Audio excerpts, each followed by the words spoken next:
بخاری شریف کی روایت ہے کہ اللہ کے نبی علیہ السلام نے بنی اسرائیل کا ایک واقعہ نقل کیا کہ ایک جریز نامی بڑا اللہ والا تھا، اس کا اپنا ایک عبادت خانہ تھا، لوگ اس میں عبادت کرنے کے لیے آتے تھے۔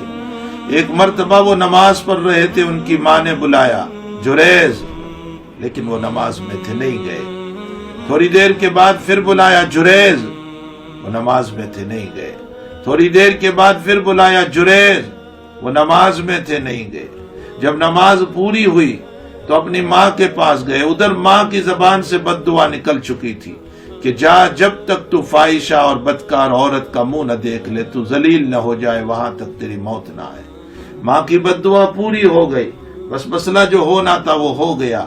ایک عورت جو ہے ایک معصوم سا بچہ لے کر کے آئی، اور یوں کہا، لوگوں کے پوچھنے پر جب عبادت کر کے لوگ نکل رہے تھے تو لوگوں کے پوچھنے پر اس نے بتایا کہ کیا تم اس کو اللہ والا بنا کر کے بیٹھے ہوئے ہو، جس کو تم کہتے ہو ہمارا بزرگ ہے، یہ اسی کی وجہ سے، اس نے میرے ساتھ زنا کیا اور یہ لڑکا پیدا ہوا ہے اس سے۔ امت کا مجاز ہے کہ جب غلط باتیں چلتی ہے تو بہت جلد یقین کر لیتی ہے، اور غلط باتوں میں کوئی تحقیق نہیں کرتی کہ آیا یہ صحیح بھی ہے یا غلط ہے۔ جیسے ہی اس عورت نے کہا، سارے لوگوں نے اس بات کو مان لیا۔ جب یہ بخاری شریف میں روایت آتی ہے تو میں طلبہ کو کہتا ہوں کہ غلط باتوں میں تحقیق کی ضرورت ہوتی ہے، وہاں کوئی تحقیق نہیں کرتا، اور صحیح باتوں میں کوئی تحقیق کی ضرورت نہیں ہوتی، وہاں تحقیق کرتے ہیں۔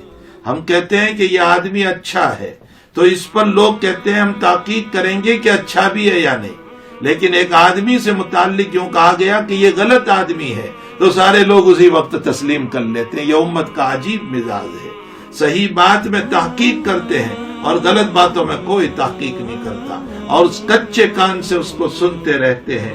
بہرحال لوگوں نے اس غلط بات کو سن لیا، سمجھ لیا، اس اللہ والے کو بھی بہت مارا، اس کا عبادت خانہ بھی پورا گرا دیا۔ پھر کیا ہوا؟ اب اللہ تعالیٰ نے اس وقت کے نبی کو کہا کہ اس سے کہو کہ اس بچے سے پوچھے کہ تیرا باپ کون ہے۔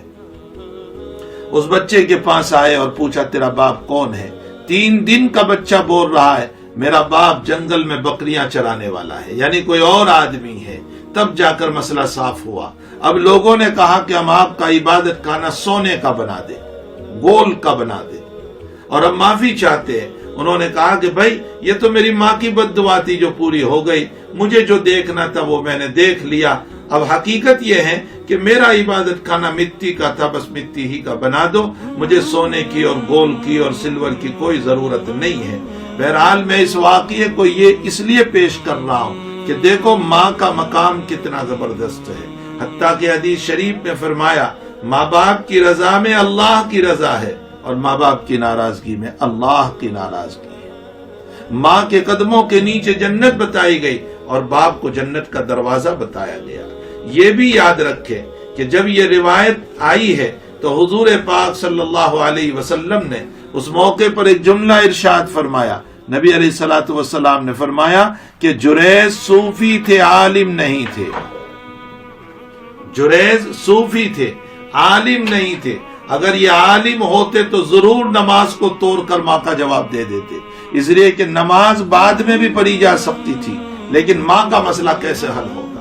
اسی لیے ہماری امت کا مسئلہ بھی یہ ہے کہ ہماری امت کے اندر اگر ہم نماز پڑھ رہے اور ماں کا بلاوا آ جائے اور ان لوگوں کو پتا ہے ماں باپ کو کہ وہ نماز پڑھ رہا ہے، پھر بھی وہ بلائیں، تو اس کا مطلب یہ نکلا کہ یقیناً ماں باپ کو ضرورت ہوگی تبھی بلایا ہے۔ تو نماز توڑ دیں اور نماز توڑ کر چلے جائیں اپنے ماں باپ کے پاس اور ان کی ضرورت کو پورا کریں، ان کی خدمت کر لیں۔